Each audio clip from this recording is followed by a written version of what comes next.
Kumusta po kayo?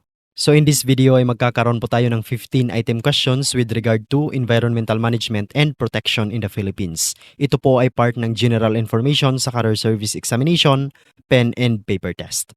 So without any further ado, simulan na po natin. So now let's start with question number 1. What is the name of the decree that established the Philippine Environmental Policy in 1977? Is it Presidential Decree number 1151, Presidential Decree number 1121, Presidential Decree number 1586, or letter D, Presidential Decree number 1096? Feel free to pause the video. Ang tamang sagot po is letter A, Presidential Decree number 1151, or mas kilala bilang Philippine Environmental Policy, and was issued in 1977 by late President Ferdinand Marcos. So next, question number 2. The following are the primary goals of the National Greening Program in the Philippines, except choose the letter that corresponds to your answer. Ang tamang sagot po is letter A, protect public health and welfare from different types of pollution. Ito po kasi ay goal ng Clean Air Act, hindi po ni National Greening Program. Next, question number 3. Which of the following is a renewable energy source commonly utilized in the Philippines? Is it coal, natural gas, geothermal, or letter D, nuclear? Actually po, the Philippines utilizes renewable energy sources including hydropower, geothermal, and solar energy. Kasama na rin po dito yung mga wind power and biomass resources. Pero ang pinaka-common po talaga is itong si geothermal, in which tayo po ay pumapangatlo sa largest producer of geothermal energy in the world. So next, question number 4. What is the primary cause of deforestation in the Philippines? Is it urbanization, mining activities, agricultural expansion, or letter D, climate change? Ang tamang sagot po is letter C, agricultural expansion. Ito po ay primary cause of deforestation dito sa ating bansa, or also known as kaingin making. Kapag sinabi po natin kaingin making, it is the burning of trees, no? Slashing and burning of trees and plowing the ashes for fertilizer. Kasi nga itong kaingin system dito sa Pilipinas, ito po ay isang agricultural practice wherein the farmers clear the land by burning trees. Next, question number 5. Which international agreement aims to combat climate change and reduce greenhouse gas emissions? A. Paris Agreement, B. Kyoto Protocol, C. Montreal Protocol, or letter D. Rio Declaration? The most recent and comprehensive international agreement that aims to combat climate change and reduce greenhouse gas emissions is the Paris Agreement. Ang central goal po kasi ng Paris Agreement is to limit the global average temperature rise to well below 2 degrees Celsius. And for the purpose of strengthening the global response to the threat of climate change and to pursue efforts na malimitahan po yung temperature increase even further to 1.5 degrees Celsius. Next, question number 6. What is the primary purpose of an environmental impact assessment or EIA? Choose the letter that corresponds to your answer. By the way, ano nga pala yung Environmental Impact Assessment or EIA? Ito po ay isang tool used to analyze and understand the potential environmental effects that could occur from upcoming projects or activities. So, ganito para mas maintindihan po natin. Let's say, for example, a company is planning to construct a new industrial facility in a coastal area. So before po nila mai-proceed or mai-pursue yung kanilang project, the EIA would be conducted to assess the potential environmental impacts ng facility na yan. So the assessment would consider factors such as air and water pollution, habitat destruction, noise pollution, waste management, and potential impacts on local ecosystems and wildlife. So nangangahulugan po ito na during the EIA process, yung kanilang mga experts would evaluate the project's potential effects sa ating environment, taking into account na yung mga factors like emissions, waste disposal, and the use of natural resources. They would also consider the potential impacts on nearby communities, including social and economic aspects. Therefore, the EIA helps ensure that environmental considerations are taken into account and that appropriate measures are well implemented to protect the environment and mitigate any potential adverse effects. Ibig sabihin nito, ang sagot pala is letter A, to assess the potential environmental impacts of a proposed project. Okay, so I hope that makes sense. And now let's proceed with question number 7. What is the primary cause of water pollution here in the Philippines? Is it industrial discharges, agricultural runoff, improper waste disposal, or letter D, oil spills?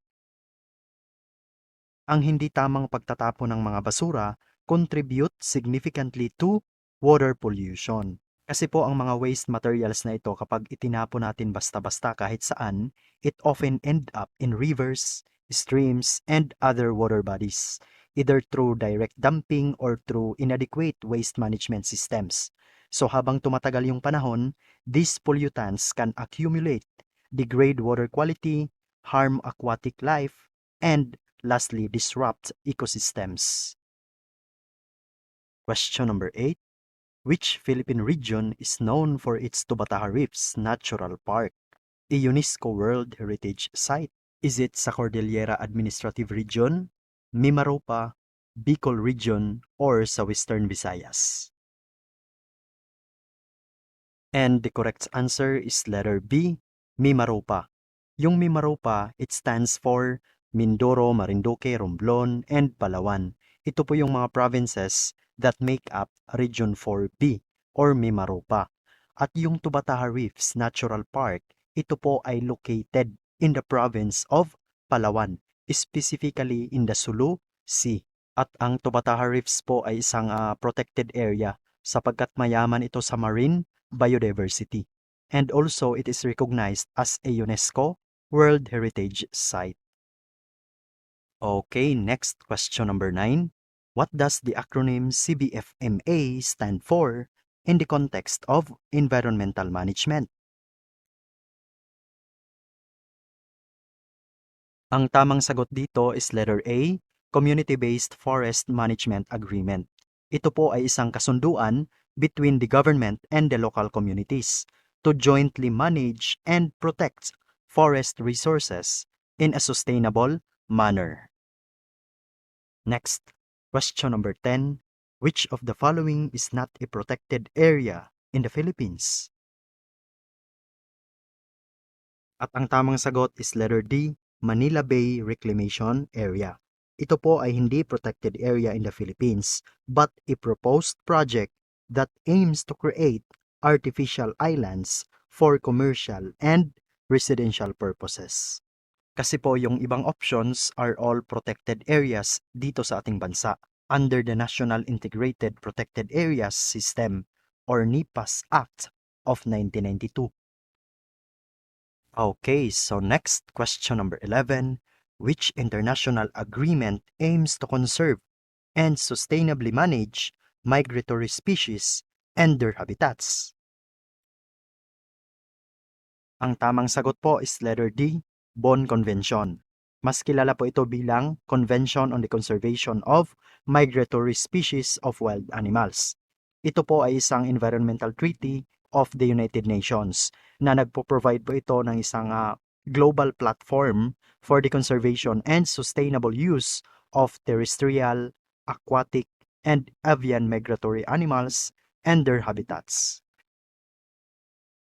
Next, question number 12. Which government agency is responsible for the conservation and management of marine resources in the Philippines? Is it BFAR, PCG, PPA, or DOTR?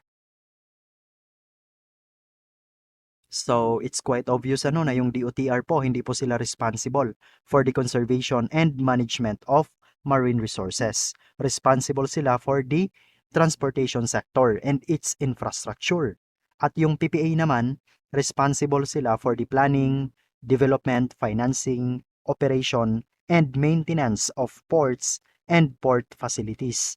At yung PCG naman po, responsible sila for maritime law enforcement, search and rescue, mga marine environmental protection, pero si BFAR talaga ang may responsible for the conservation and management of marine resources. So next, question number 13. What is the primary purpose of the Wildlife Resources Conservation and Protection Act in the Philippines? Is it letter A, regulate and control the trade of endangered species? B, promote sustainable hunting practices? C, establish protected areas for migratory birds? Or letter D, prevent illegal logging activities? Ang Wildlife Resources Conservation and Protection Act of 2001 or mas kilala po ito bilang Republic Act number 9147, isa po sa kanilang mga objectives is to regulate the collection and trade of wildlife, especially po yung mga threatened or endangered na.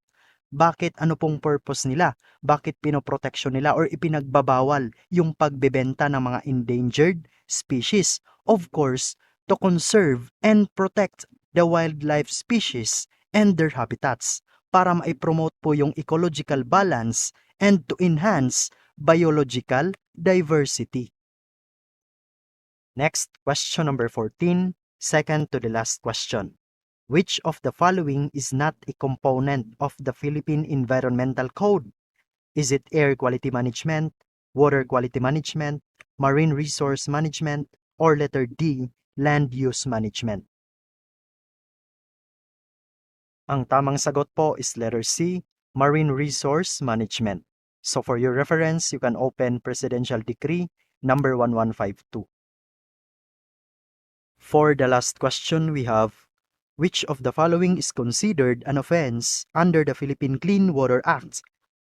Is it recycling industrial wastewater for non-potable uses, discharging untreated industrial effluents into water bodies, collecting rainwater for agricultural irrigation, or letter D, allowing natural riverbank erosion? The correct answer is letter B, discharging untreated industrial effluents into water bodies. Ito po ay considered an offense under the Philippine Clean Water Act of 2004 or commonly known as Republic Act 9275 under Section 27, which prohibits any person from discharging, injecting, or allowing to seep into the soil or subsoil any substance in any form that would pollute groundwater. Kasi po yung other options or choices, hindi naman po sila offenses under the Philippine Clean Water Act. Kasi hindi sila directly nakakapollute sa ating water resources. Pero, subject pa rin sila to other regulations or guidelines to ensure proper water quality management and conservation. And that's all for this video and I hope you've learned something new today. By the way, kung hindi nyo pa po na-install yung ating mobile application, i-search nyo lang po sa Google Play Store, Nomo app. See you next time. Bye for now.